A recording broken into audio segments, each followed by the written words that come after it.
Assalamualaikum warahmatullahi wabarakatuh. Waalaikumsalam warahmatullahi wabarakatuh. Alhamdulillah, alhamdulillahillah. Bismillahirrahmanirrahim. Bismillahilladzi la yadurru ma'a ismihi syai'un fil ardi wa la fis sama'i wa huwas samiul alim.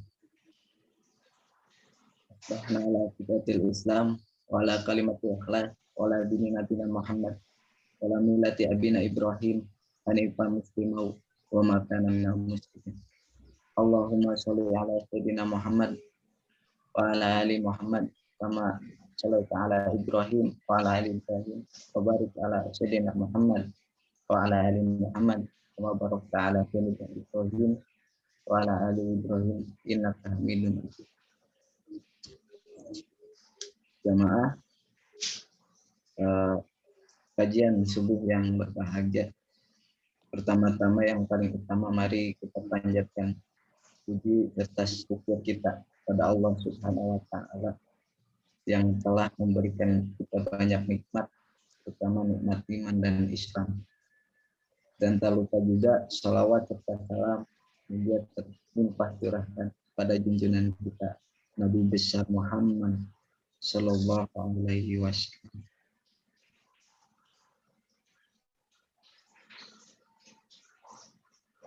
Jemaah yang dirahmati Allah Subhanahu Wa Taala, seringkali generasi milenial memilih tidak mau mempunyai anak dengan alasan yang berbagai macam. Di antaranya adalah mempertahankan gaya hidup mereka yang belum dewasa, mementingkan diri sendiri, terobsesi dengan teknologi canggih, bahkan bertambahnya prinsip dalam daftar gaya hidup yang mementingkan diri sendiri, yakni tidak mau mempunyai anak. Pertanyaannya, bagaimana perspektif Islam memandang pandangan tersebut? Alhamdulillah sekarang kita mempunyai istilahnya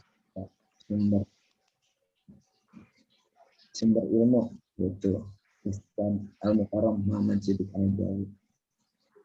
Sebelum berangkat ke pembicara, bagaimana kabarnya Ustaz? Alhamdulillah baik, sehat walafiat.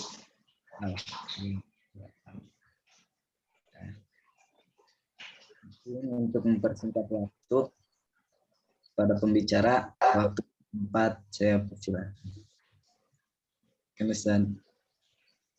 Baik, terima kasih. Assalamualaikum warahmatullahi wabarakatuh. Waalaikumsalam warahmatullahi wabarakatuh. Warahmatullahi wabarakatuh. Alhamdulillahirabbil alamin. Wassalatu wassalamu ala asyrafil anbiya'i wal mursalin sayyidina wa maulana Muhammadin wa ala alihi wa sahbihi ajma'in, amma ba'du. Ikhwan dan akhwat sekalian yang berbahagia, para peserta kajian, yang kajian kita ini programnya namanya Dirosah Islamiyah yang diselenggarakan oleh Ma'had Hamfara atau Pesantren Hamfara Yogyakarta. Alhamdulillah pada pagi hari ini kita akan membahas satu tema yang berjudul hukum child free, ya. Nah, seperti tadi sudah disampaikan oleh saudara host, ya. Jadi kalau child free itu artinya suatu gaya hidup suami istri tanpa anak dengan berbagai alasan. Tetapi ternyata ini tidak hanya dianut oleh pasangan suami istri, tapi juga dianut oleh yang masih melajang. Ya, makanya nanti hukum yang akan kita bahas ini juga nanti meliputi orang yang memilih hidup melajang atau membujang, tidak menikah karena dalam rangka supaya tidak punya anak, gitu. Karena kalau punya anak nanti akan ya berbagai macam alasan, ya. Nah, jadi yang seperti itu bagaimana? Nah, oleh karena itu ini nanti akan saya jelaskan terlebih dahulu sebenarnya apa itu yang disebut dengan child free, baru kemudian nanti akan saya jelaskan hukumnya di dalam syariah Islam. Ya. Nah, yang pertama-tama ini kita harus memahami dulu apa itu child free secara ringkas, ya pengertiannya dan sedikit nanti latar belakang sejarah bagaimana kemunculan child free ini, ya.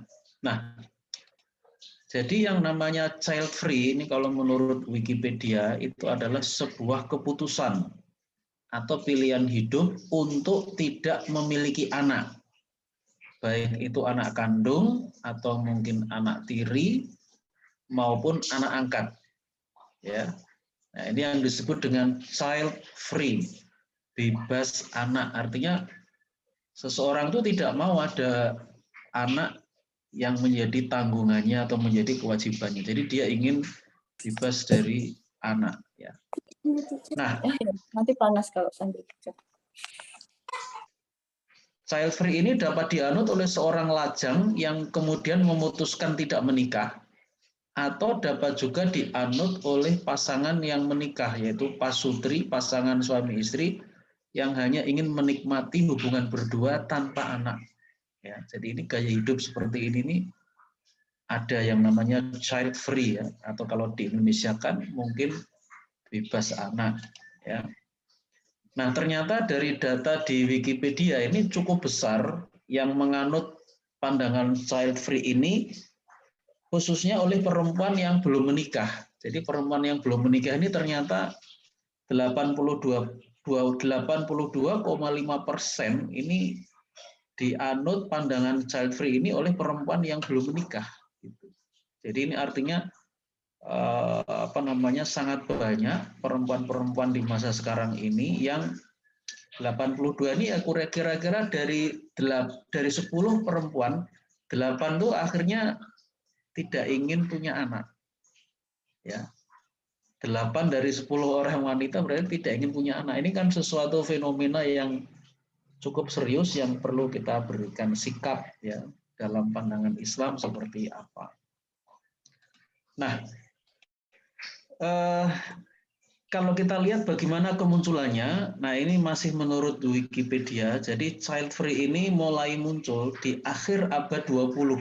Jadi akhir tahun 1900-an. Ya. Jadi sebelum tahun 2000. Jadi sebelum tahun 2000 ini sudah mulai marak gaya hidup child free ini atau bebas anak ini di negara-negara barat. Seperti misalnya di Amerika Serikat, di Prancis, Inggris, dan sebagainya. Nah, apa alasan yang dikemukakan orang-orang yang memilih child free ini, khususnya yang child free by choice, artinya dia memilih, ya, bukan karena dipaksa ya, artinya mau tidak mau dia nggak punya anak, misalnya karena mandul atau karena sakit misalnya, ya, akhirnya tidak bisa punya anak. Ini bukan itu, tapi yang memang child free by choice, ya, yaitu seseorang itu mengambil pemahaman ini tidak punya anak ini karena memang atas dasar pilihan, bukan karena dia mandul atau sakit dan seterusnya, ya. Ini macam-macam, ya, mungkin ingin mengejar karier lebih dulu, ingin kerja dulu dapat uang, ya. Nah, tapi ternyata kemudian terlalu asik, ya, sehingga akhirnya tidak memikirkan anak, akhirnya keterusan, akhirnya mengejar karir terus sampai tua, ya.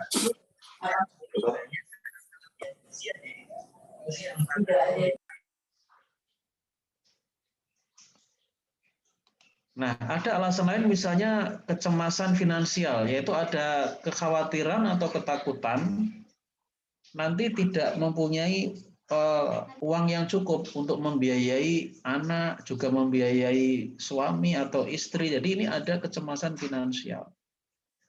Nah, akhirnya daripada nanti berpikir kasihan nanti kita nggak punya uang, mendingan nggak punya anak aja deh, gitu, ya. Nah, ini menjadi alasan yang kedua dari sekian banyak alasan. Kemudian alasan yang lainnya, misalnya sulit menemukan pasangan yang cocok, ya daripada tidak ada pasangan yang cocok, ya sudah nggak usah nikah. Yang ini kemudian memiliki akibat tidak punya anak, kan? Atau alasan yang lain, misalnya khawatir tidak mampu mendidik anak dan sebagainya. Ini banyak sekali. Bahkan ada satu buku yang ditulis oleh penulis perempuan dari Prancis yang namanya Corinne Maillet. Corinne Maillet ini dia menulis buku judulnya No Kids, 40 Reasons for Not Having Children. Jadi di dalam buku ini dia menghimpun kira-kira ada 40 alasan mengapa tidak perlu punya anak. Itu Corinne Maillet tadi. Ya, ini bukunya. Ini dia orang Prancis menulis buku ini, No Kids, 40 Reasons for Not Having Children. Ini 40 alasan untuk tidak mempunyai anak. Wah, ini. Nah, ini buku ini cukup terkenal dan sering sekali menjadi rujukan mereka yang ingin melaksanakan prinsip tadi ya, child free tadi. Nah, bagaimana kira-kira hukumnya? Jadi kurang lebih seperti itu ya faktanya ya. Mungkin faktanya bisa dielaborasi oleh teman-teman, oleh para peserta, tapi paling tidak yang pokok-pokok itu yang sudah bisa kita tangkap dari penjelasan tadi, ini akan saya jelaskan. Nah, bagaimana hukumnya? Nah, dari kajian saya terhadap fakta-fakta yang ada, ya, fakta orang yang mempraktikkan child free ini ternyata tidak tunggal ya. Saya melihat paling tidak ada 4 yang akan saya jelaskan hukumnya. Yang pertama adalah hukum child free bagi seorang laki-laki atau perempuan muslim yang memilih hidup melajang. Jadi tidak menikah sama sekali.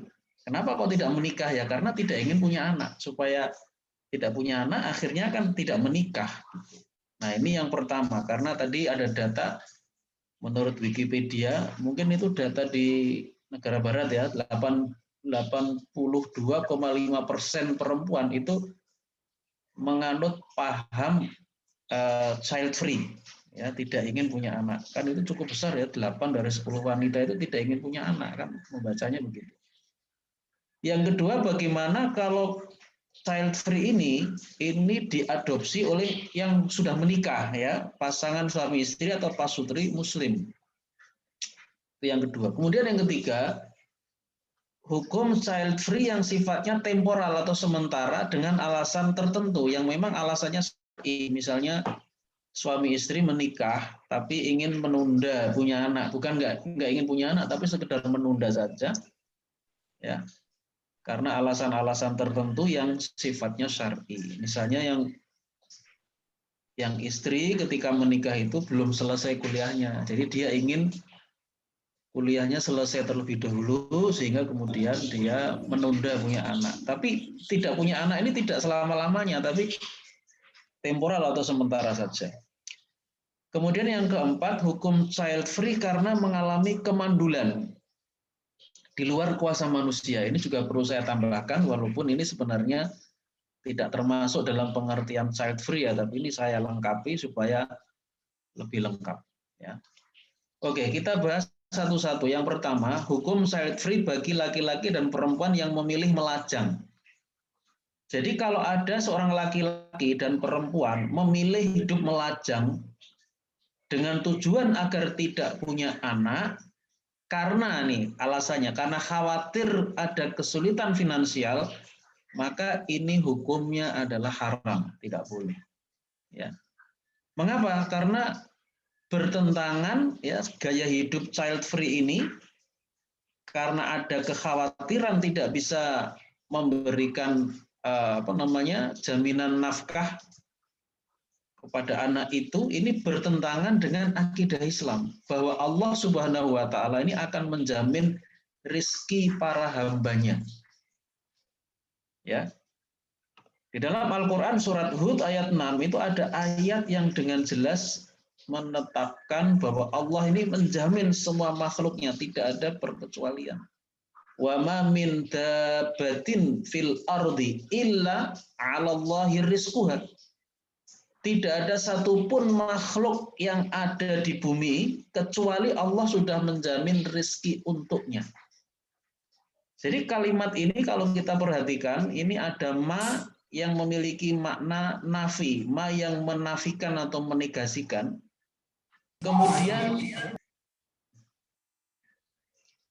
Kemudian ada kata illa. Nah, kalimat yang strukturnya seperti ini memiliki makna yang tegas ya.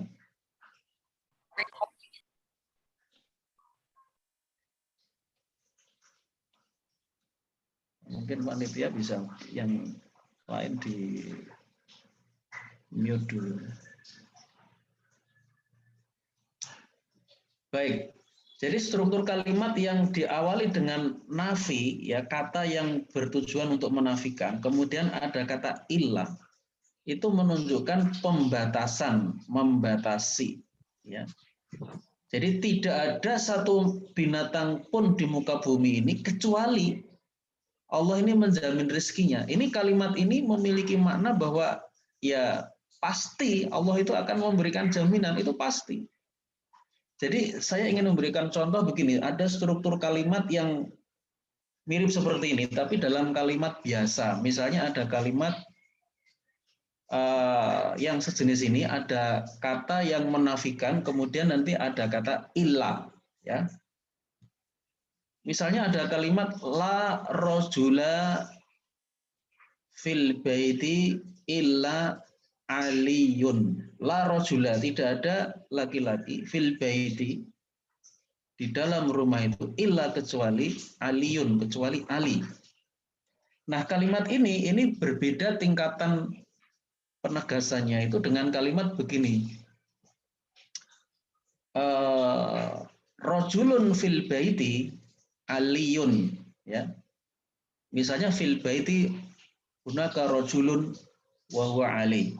Di rumah ada seorang laki-laki bernama Ali. Nah, kalau kalimatnya seperti itu, bahwa di rumah itu ada orang namanya Ali, itu ada kemungkinan selain Ali itu ada orang lain di rumah itu. Tapi kalau kalimatnya itu diubah, tidak ada laki-laki di dalam rumah itu, la rajula fil baiti, kecuali Ali. Berarti selain Ali itu tidak ada yang lainnya. Hanya Ali saja yang ada di rumah itu. Jadi itu fungsi sebuah kalimat yang itu diawali dengan kata-kata yang menegasikan ma, kemudian ditambah dengan illa, itu tuh memang untuk memberikan penegasan atau pembatasan. Kalau dalam bahasa Arab disebut dengan lil hasr. Maka ketika di dalam ayat ini bunyinya wa ma min dabatin fil ardi illa, tidak ada satu makhluk pun di muka bumi ini kecuali Allah itu menjamin rezekinya. Itu artinya apa? Pasti dijamin rezekinya, tidak ada kemungkinan yang lain. Sama dengan orang mengatakan la rajula fidari illa aliyun. Tidak ada laki-laki di dalam rumah kecuali Ali. Berarti beda kalau misalnya orang mengatakan hunaka rajulun fil baiti wa huwa Ali, ya. Ada orang laki-laki di dalam rumah namanya Ali. Misalnya ada kalimatnya tidak menggunakan ma, tidak menggunakan ila. Itu mengandung kemungkinan selain Ali di rumah itu ada orang lain yang laki-laki selain Ali. Tapi kalau orang mengatakan la rajula fidari, la rajula fil baiti illa Ali, tidak ada orang di rumah itu kecuali Ali. Berarti ya hanya Ali, tidak ada kemungkinan yang lain. Nah, itulah makna yang kurang lebih sama dengan ayat ini. Bahwa ketika Allah mengatakan tidak ada satupun makhluk yang ada di muka bumi ini kecuali Allah itu menjamin rezekinya, itu artinya pasti dijamin gitu. Nggak ada kemungkinan nggak dijamin, nggak ada. Nah, ini yang menjadi akidah kita sebagai seorang muslim, itu harus memiliki keyakinan yang mendalam terhadap rezeki, bahwa pasti dijamin. Ya. Nah, ini menjadi alasan berarti, atau ayat ini menjadi dalil bahwa kalau ada seorang muslim kemudian dia tidak menikah lalu dia melajang dengan alasan khawatir nanti saya nggak bisa menafkahi istri, khawatir nggak bisa menafkahi anak, ini berarti dia itu tidak yakin dengan firman Allah ini, kan berarti bertentangan, nggak boleh punya pikiran semacam itu. Nah, ini hukum yang berikutnya. Adapun jika laki-laki dan atau perempuan itu hidup melajang, tapi bukan karena khawatir nggak punya uang, tidak ada kekhawatiran itu. Hukumnya ini berbeda. Hukumnya tidak haram, tetapi makruh. Makruh itu berarti ada suatu larangan atau nahi, ya. Yang ini nanti ada larangannya di dalam hadis. Bagi laki-laki yang sebenarnya dia itu sudah mampu menikah, tetapi dia memilih hidup melajang atau bahasa Arabnya itu al-uzubah. Ya, al-uzubah. Nah, ini ada satu hadis di mana Rasulullah Shallallahu alaihi wasallam bersabda, "Man kana musiron li an yankiha, tsumma lam yankih falaisa minni." Barang siapa laki-laki yang sudah mampu menikah. Nah, ini kan berarti ini beda dengan yang tadi. Kalau yang pertama tadi itu khawatir nggak mampu, ini mampu gitu, sudah mampu. Mampu tapi dia tidak menikah. Jadi maka musiron li an yankiha, dia sudah mampu menikah, summa kemudian lam yankih. Kemudian dia tidak menikah juga, falaisa minni, maka dia tidak termasuk golonganku, kata Rasulullah Shallallahu alaihi wasallam. Ini hadis riwayat Imam Tabrani dan Baihaqi dengan sanad yang statusnya hasan.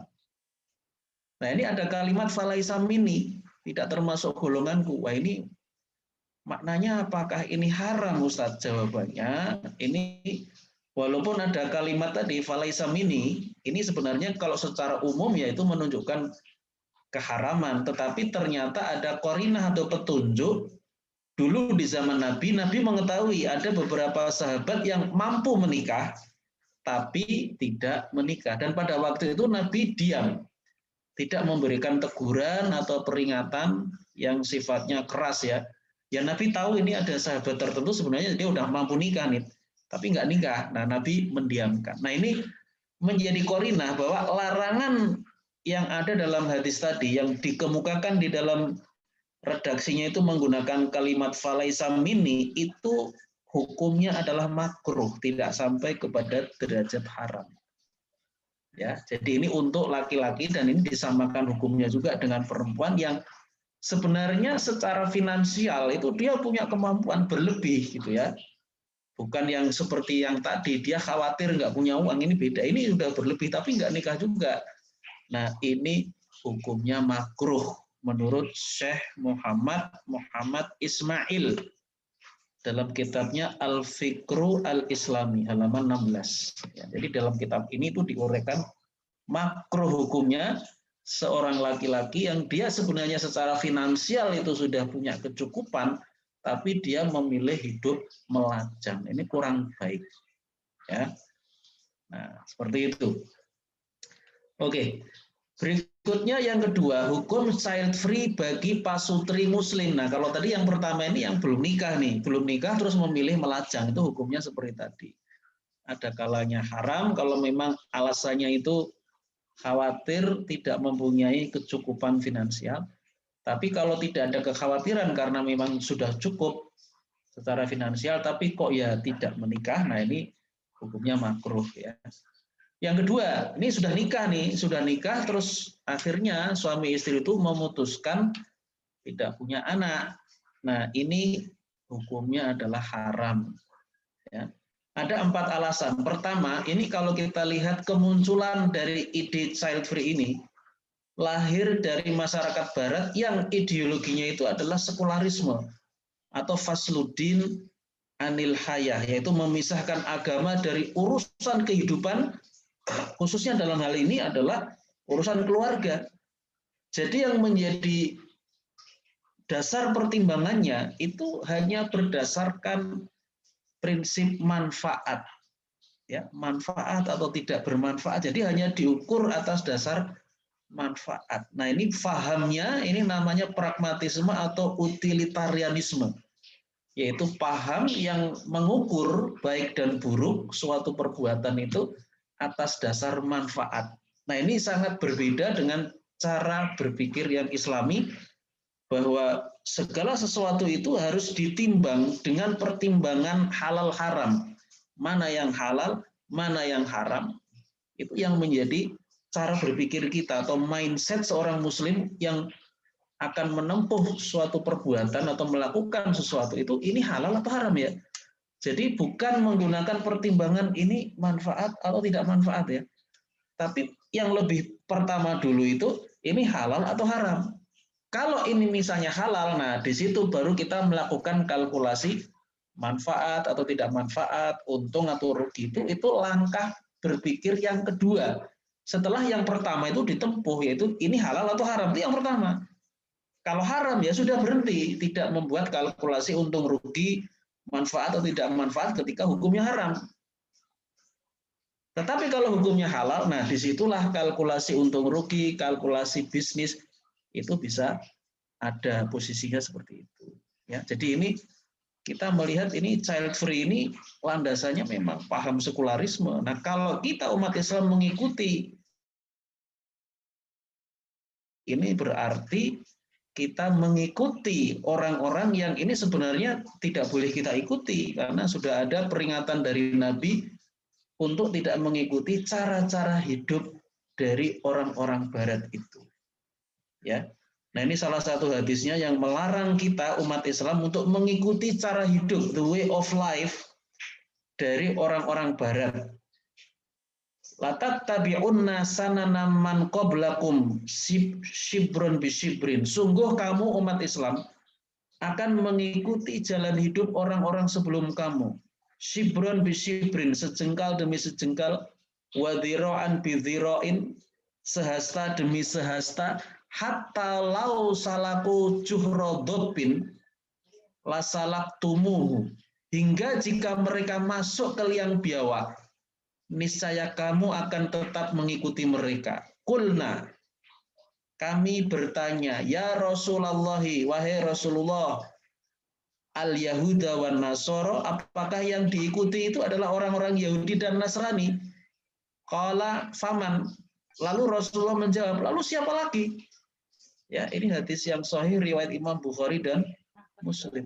Jadi hadis ini maknanya ini sebenarnya melarang kita. Jadi ini ikhbar, ya, pemberitahuan Nabi mengenai masa depan, ya, ketika Nabi itu mengucapkan ini kan ini belum terjadi. Tapi pemberitahuan Nabi mengenai masa depan ini memiliki makna larangan. Ini tidak boleh kita itu mengikuti gaya hidup atau cara hidup orang-orang Yahudi dan Nasrani. Dan faktanya orang-orang Barat itu ya dua agama ini, orang-orang Yahudi dan orang-orang Kristen, baik dia itu Katolik atau Protestan, orang-orang Barat itu terdiri dari dua agama ini. Kita tidak boleh mengikuti mereka. Nah, kemudian alasan yang kedua, mengapa child free ini haram bagi pasutri Muslim? Karena jika didasarkan pada alasan khawatir mengalami kesulitan finansial, nah ini bertentangan dengan ayat tadi yang sudah saya jelaskan, bahwa Allah telah menjamin rizki semua makhluknya. Ini secara akidah itu harus menjadi bagian dari akidah kita. Allah Subhanahu wa taala berfirman dalam surat Hud ayat 6, tadi sudah saya bacakan, tapi ini lebih kita lengkapi. Wa ma min dabbatin fil ardi illa 'alallahi rizquha.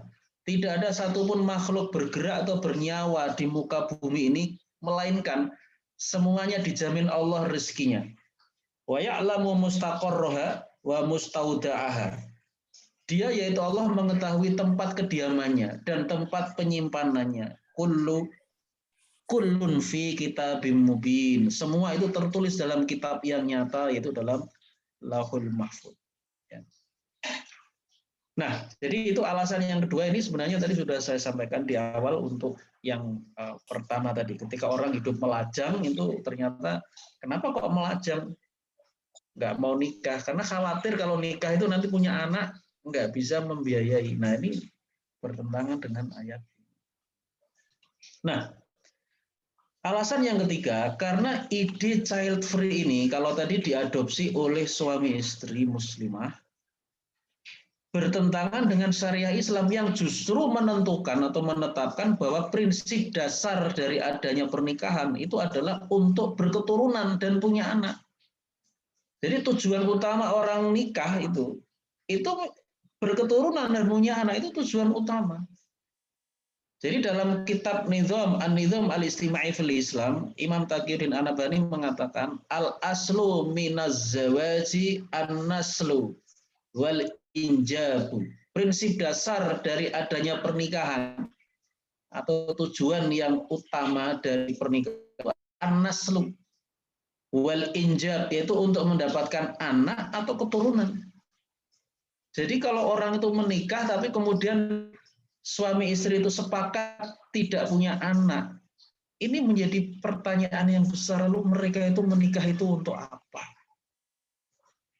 Karena di dalam ayat Quran yang ini disebutkan oleh Allah Subhanahu wa taala, yang ini menjadi dalilnya, karena kaidah tadi itu dirumuskan dari dalil, ini menetapkan wallahu ja'ala lakum min anfusikum azwaja, dan Allah itu menjadikan bagimu pasangan itu bisa suami atau istri, min anfusikum itu dari jenis kamu sendiri.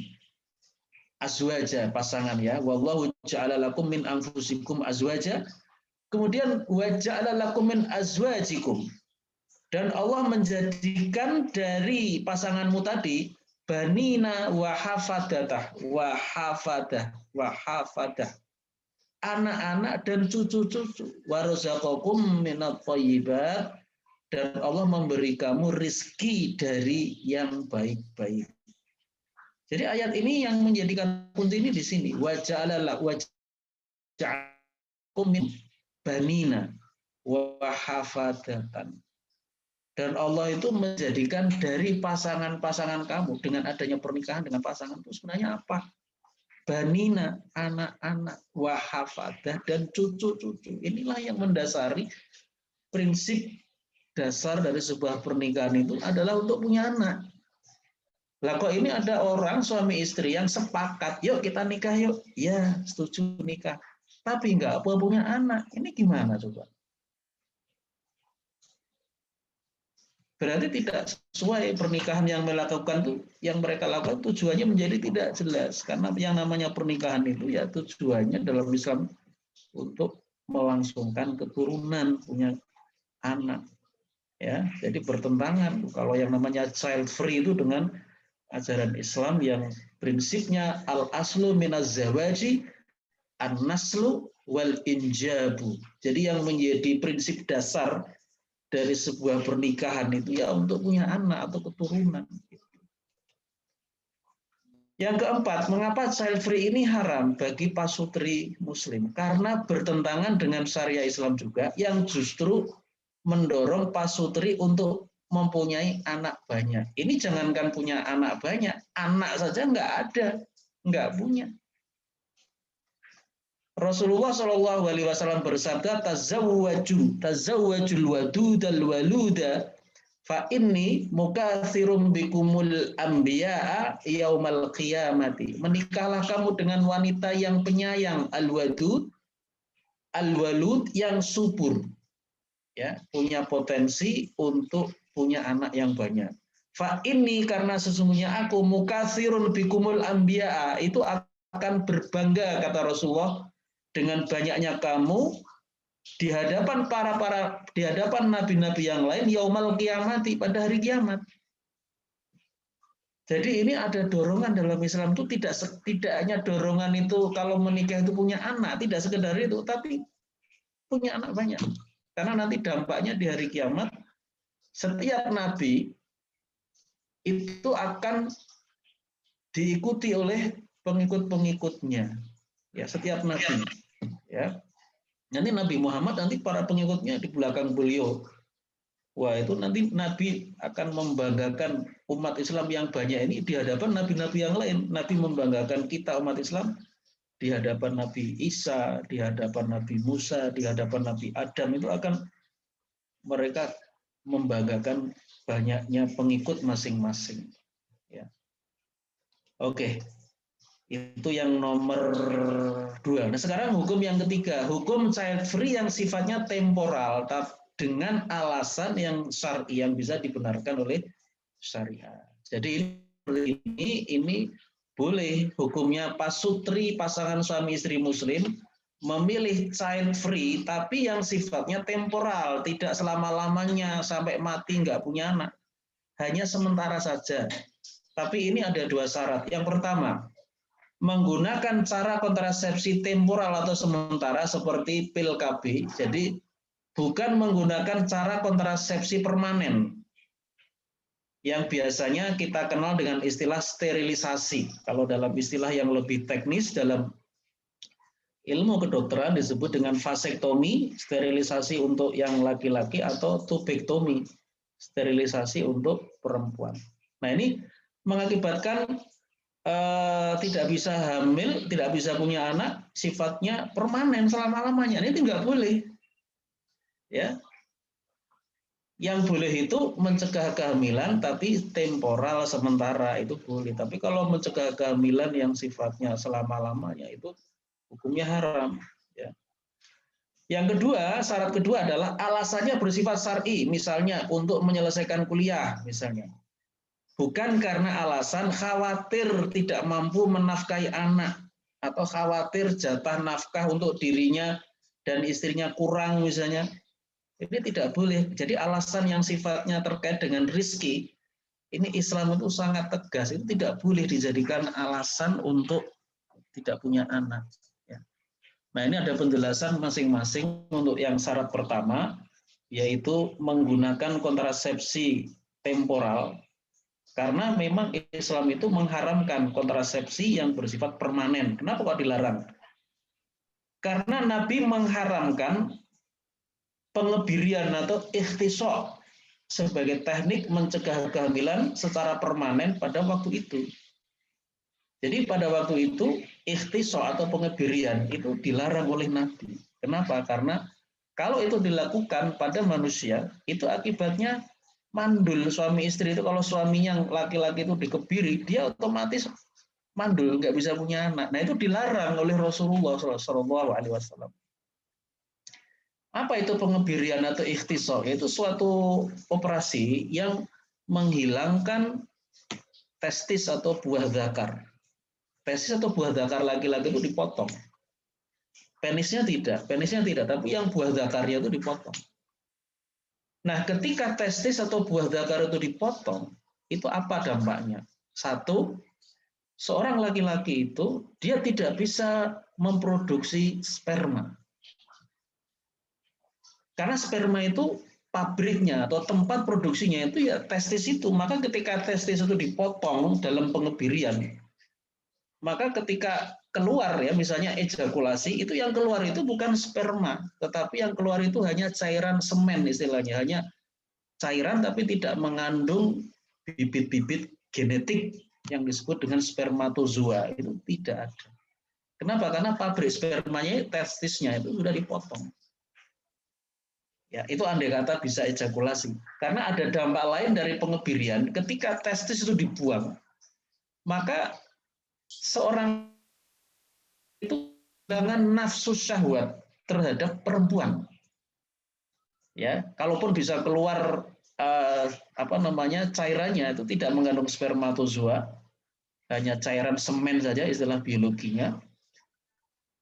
Dan di samping itu seorang laki-laki yang dikebiri, dipotong buah zakarnya atau testisnya itu, dia akan kehilangan nafsu syahwat. Nggak ada syahwat kepada seorang perempuan, nggak ada, hilang sama sekali. Kenapa? Karena munculnya syahwat itu karena ada suatu hormon yang namanya hormon testosteron yang itu diproduksi di mana? Di testis. Maka ketika testis itu dipotong, dampaknya itu satu tadi, sperma tidak bisa diproduksi lagi sehingga nggak bisa punya anak, nggak mungkin. Di samping itu juga ketika testis dipotong, hormon itu yang namanya testosteron itu juga nggak bisa diproduksi. Jadi akibatnya kalau dikebiri, satu itu tidak bisa punya anak, dan yang kedua kehilangan nafsu syahwat. Laki-laki itu nggak bersahwat, walaupun mohon maaf misalnya ada perempuan yang telanjang ya di hadapannya, dia nggak akan terangsang sama sekali, itu nggak ada perasaan bangkit syahwatnya. Nah, yang seperti ini yang namanya pengebirian atau ikhtisab, ini diharamkan di dalam Islam. Itu nggak boleh. Kenapa? Karena ini bisa mencegah kehamilan secara permanen. Nah, jadi kalau misalnya ada pasutri, suami istri, muslim nih, yang ingin mencegah kehamilan, tidak punya anak, tapi sifatnya temporal, ya itu nggak apa-apa. Tapi kalau ini selamanya sampai mati mereka nggak punya anak, berarti ini sama hukumnya dengan melakukan pengebirian. Itu dilarang dalam Islam. Tidak boleh.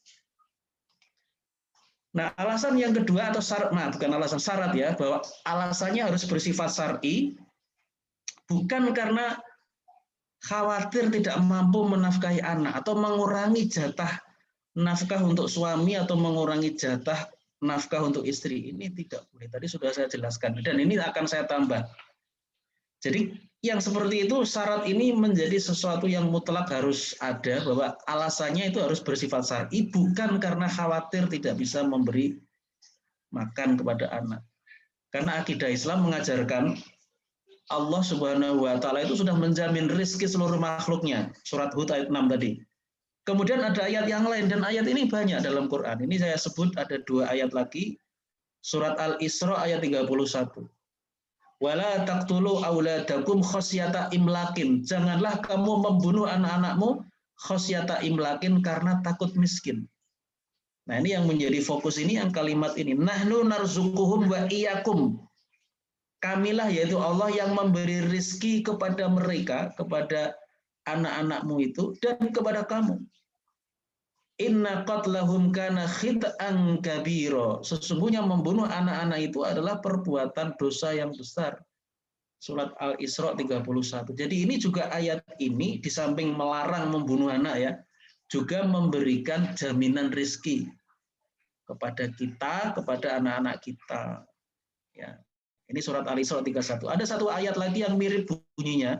Surat Al-An'am ayat 151. Wala taqtulu auladakum min imlaqin, min imlaq, nahnu narzuqukum wa iyyahum. Janganlah kamu membunuh anak-anak kamu karena miskin. Kalau tadi karena takut miskin. Ini karena miskin. Ini juga nggak boleh. Nahnu narzuqukum, kamilah yang memberi rezeki kepadamu, wa iyyahum, dan kepada mereka. Surat Al-An'am ayat 151. Ini ayatnya bunyinya mirip ya, cuma yang beda itu yang Al-Isra 31 itu, jangan membunuh anak-anak itu khosyata imlakin, karena takut miskin. Yang kedua, jangan membunuh anak-anakmu itu min imlakin, karena miskin. Ya, mirip sekali. Tapi berbeda maknanya. Ya, ada perbedaan.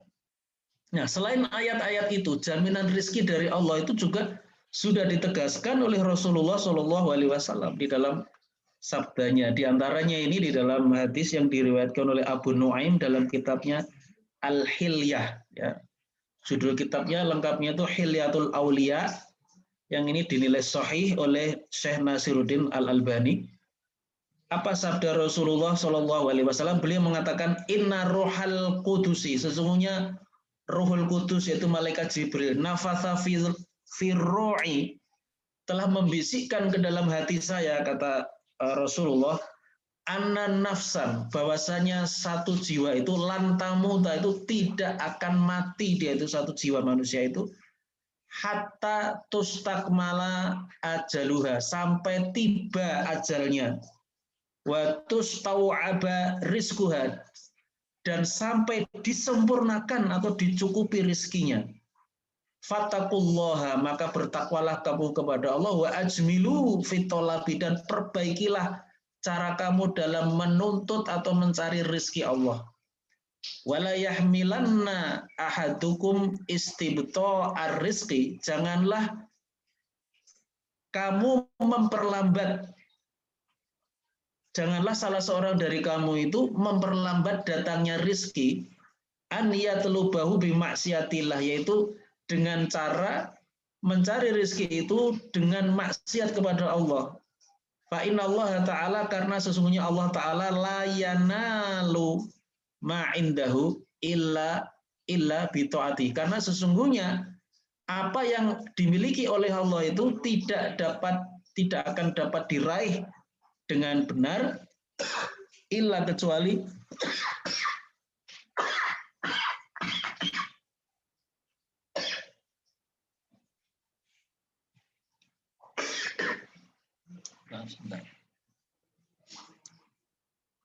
illa bi taatihi, kecuali dengan mentaati Allah.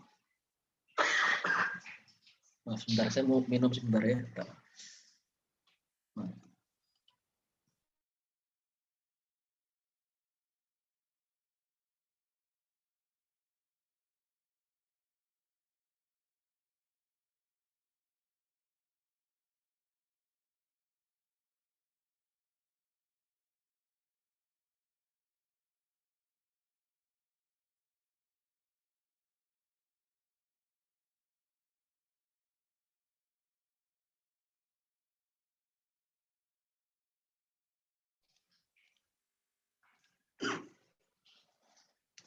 Oke, mohon maaf, ini ada bau yang bikin batuk.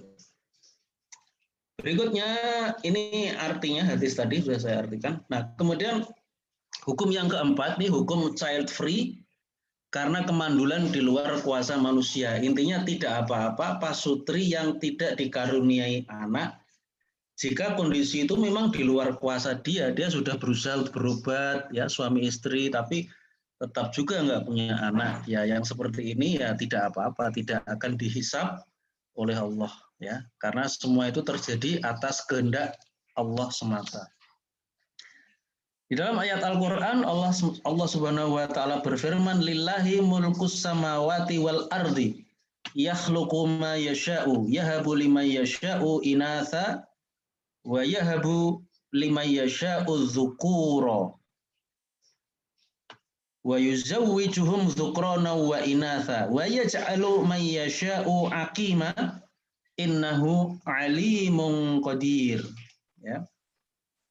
Milik Allah sajalah kerajaan langit dan bumi. Dia menciptakan apa yang Dia kehendaki, memberikan anak perempuan kepada siapa yang Dia kehendaki, dan memberikan anak laki-laki kepada siapa yang Dia kehendaki. Dan Dia yaitu Allah menganugerahkan jenis laki-laki dan jenis perempuan.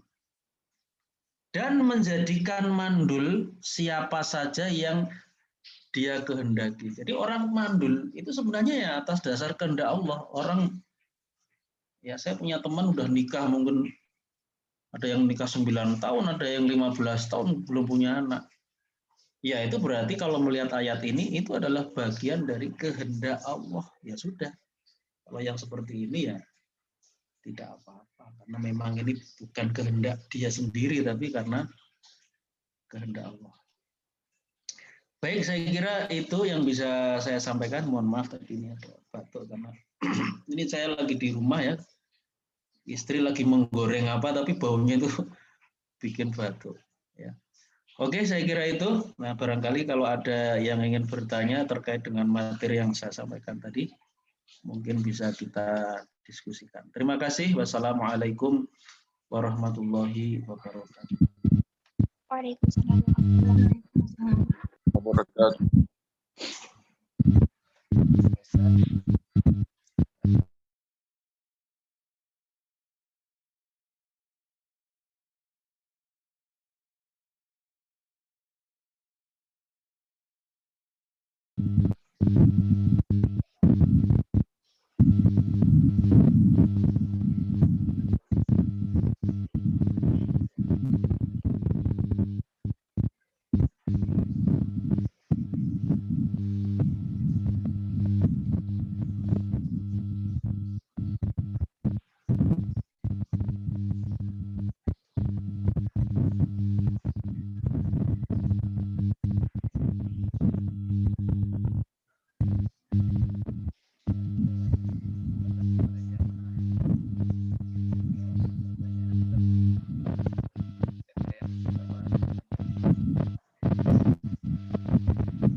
Nggak bisa mendengar, maaf, suaranya nggak bisa mendengar, suaranya Hanya suara berbet-berbet, nggak ada suara yang bisa saya dengar. Cek.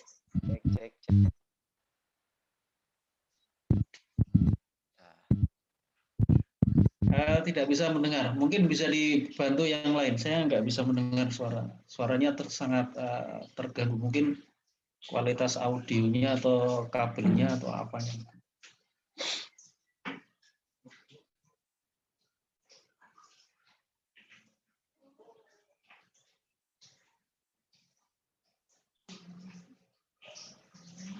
Cek. Masih belum kedengaran ya? Sudah, tapi ini kecil sekali.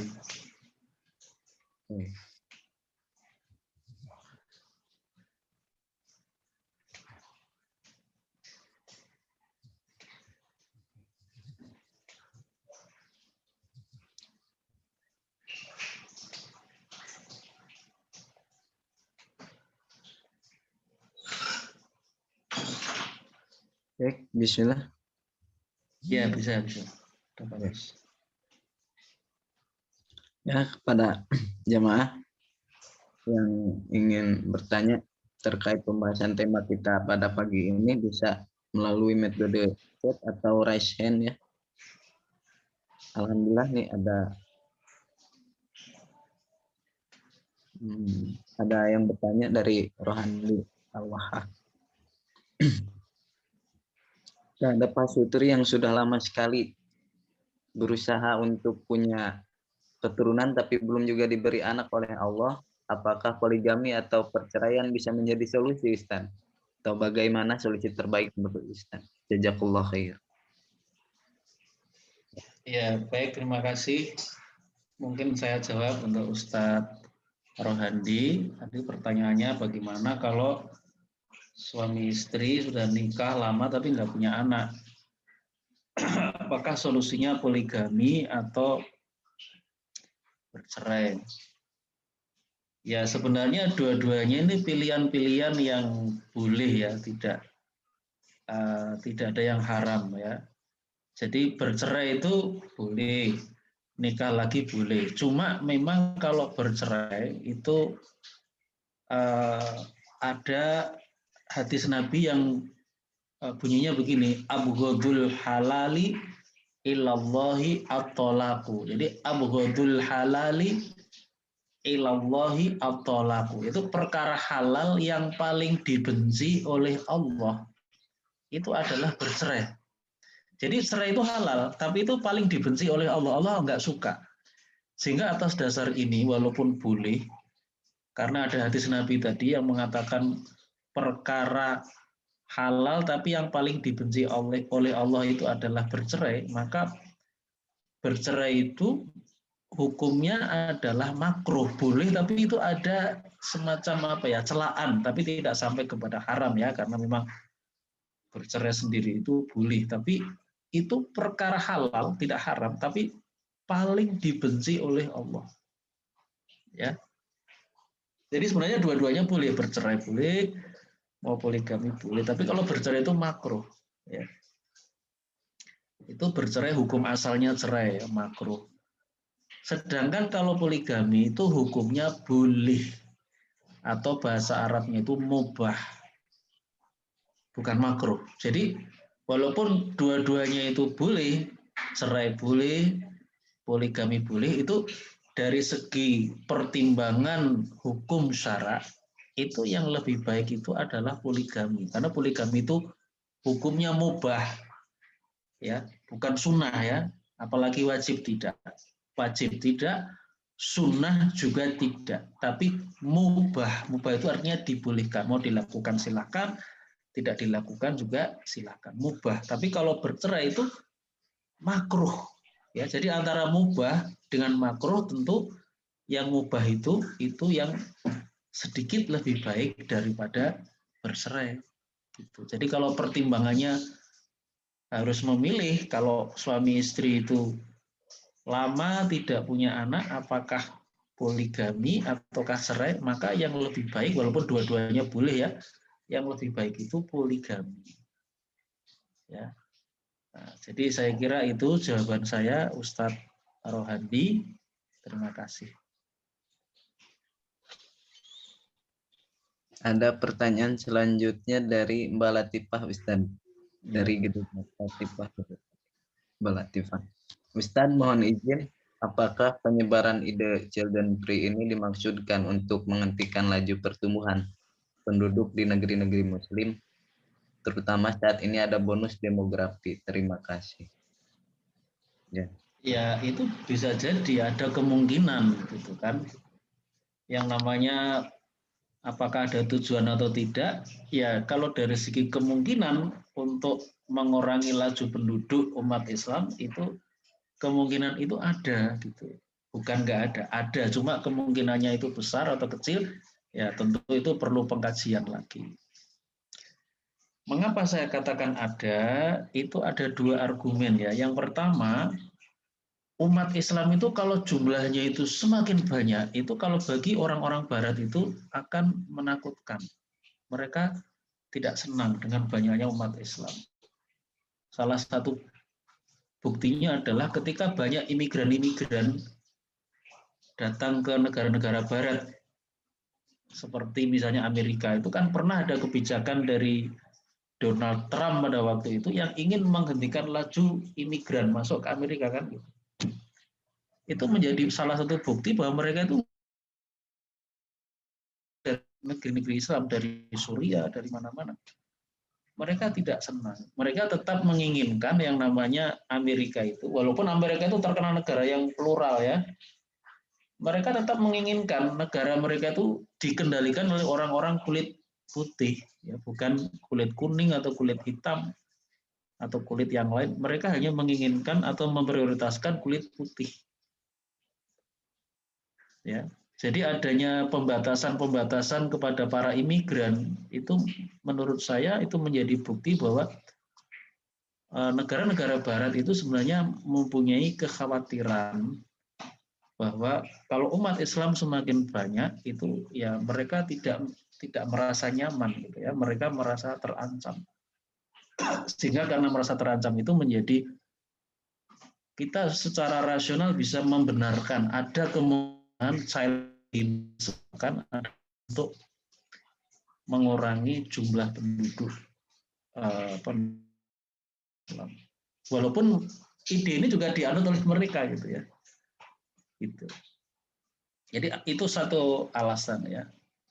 Bahwa itu bisa artinya bisa ada kemungkinan benar bahwa yang namanya child free ini disebarkan supaya jumlah umat Islam itu berkurang atau menyusut karena memang dampak secara agregat dalam jangka panjang ya tentu kalau ini child free ini dijalankan banyak orang yang mengikutinya kan berarti nanti angka pernikahan turun kan gitu, kemudian angka kelahiran turun, itu yang nanti yang terjadi itu nanti struktur populasi atau struktur demografi di tengah-tengah masyarakat itu nanti gini, orang tua itu banyak, tapi anak-anak remaja itu sedikit, kayak orang Jepang sekarang. Jepang itu dari struktur demografi itu tidak ideal. Orang tua itu banyak, tapi anak kecil, bayi, remaja itu lebih sedikit daripada orang-orang kaya. Yang seperti ini kan tidak ideal. Nah, itu menjadi argumen pertama mengapa bisa dibenarkan ada kemungkinan yang namanya child free ini memang mempunyai tujuan untuk populasi kita sebagai umat Islam. Kemudian argumentasi yang kedua, mengapa bisa dibenarkan bahwa child free ini ada kemungkinan saya katakan karena ya bercermin dari kondisi negara-negara Barat itu sendiri. Ada kekhawatiran semakin tidak seimbang antara populasi di negara-negara Barat, orang-orang Barat dengan orang Islam ini khawatir semakin timpang karena orang-orang Barat tidak hanya dengan child free ya, tapi dengan free sex, seks bebas, kemudian juga dengan kebijakan negara yang membatasi kelahiran atau KB. Ternyata untuk negara Barat itu justru menimbulkan dampak negatif. Ya, termasuk di Jepang juga, jadi orang tua banyak tapi remaja itu sedikit. Nah, ini ternyata tidak menguntungkan buat mereka. Bahkan ada sebagian negara yang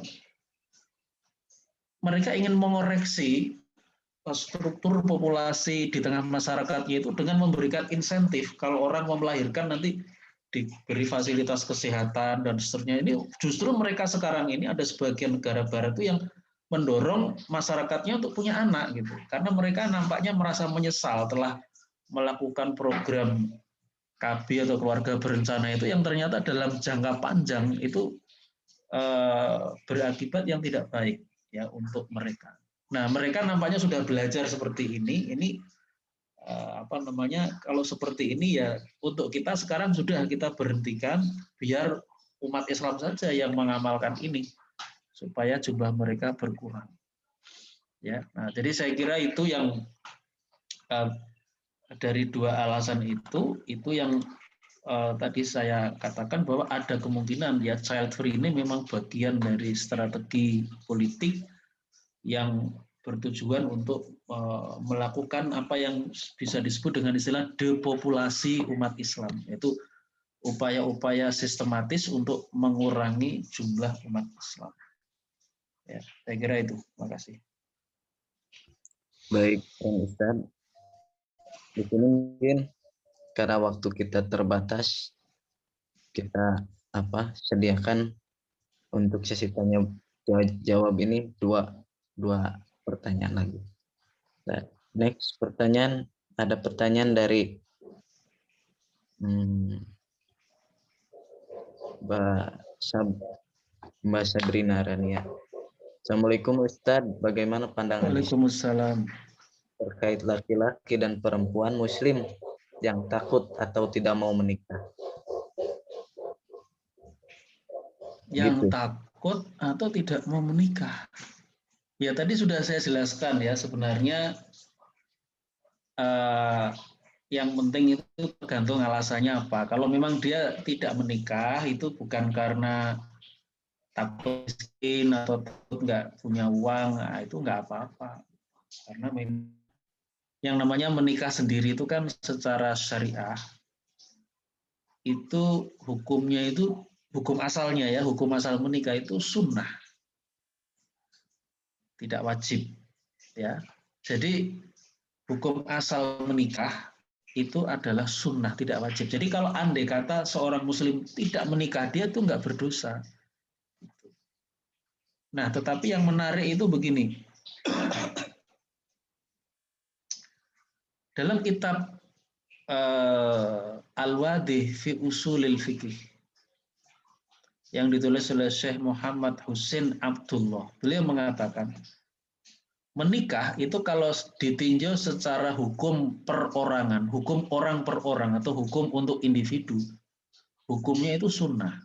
Tetapi kalau hukum menikah itu tinjauannya bukan hukum untuk orang per orang ya, tapi hukum untuk umat Islam secara kolektif.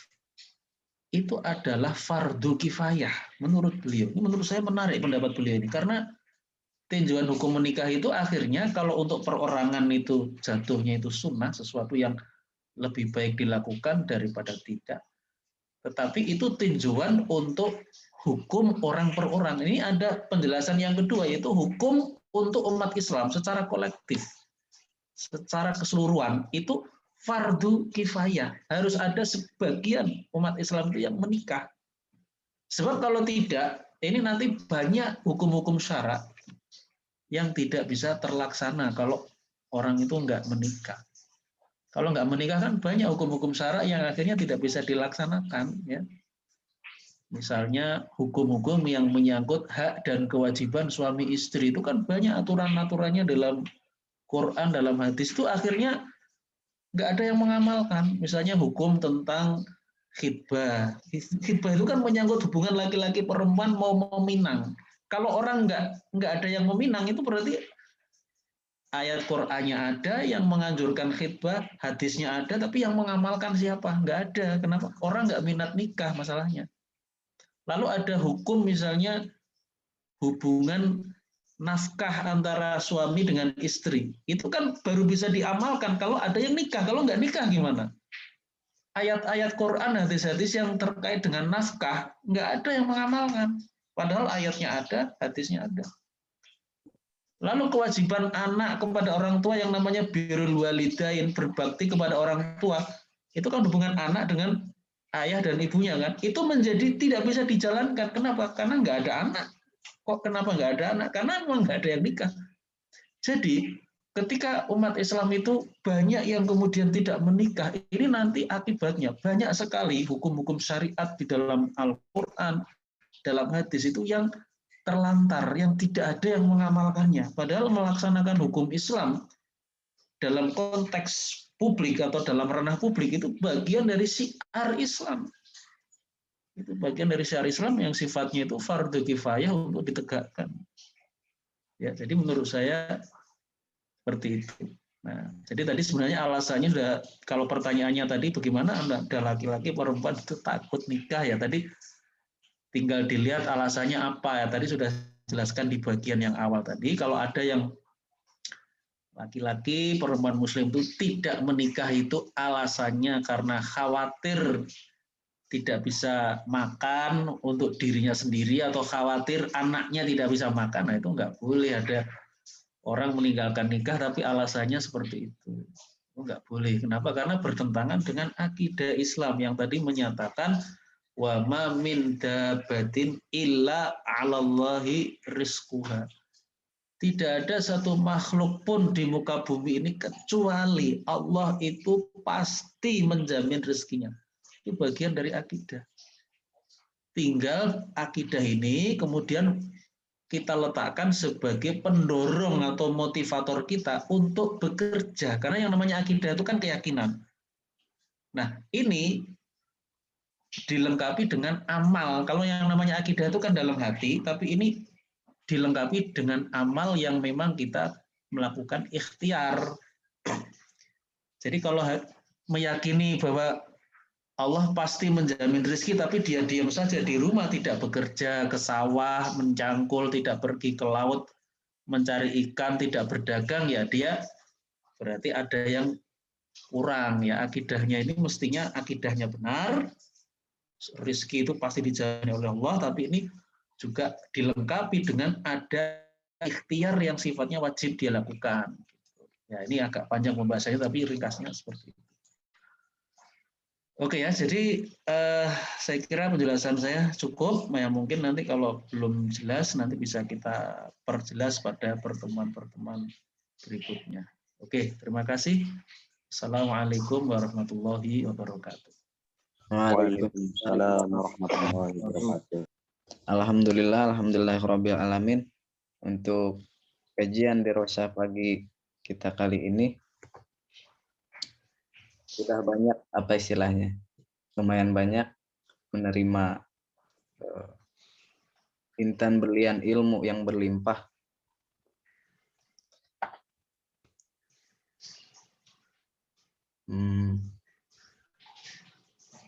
Penutup,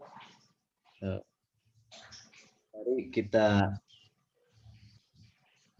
akhiri dengan lafaz hamdalah bersama-sama. Alhamdulillahirabbil alamin. Subhanakallahumma selaku moderator izin undur diri. Wassalamualaikum warahmatullahi wabarakatuh. Waalaikumsalam.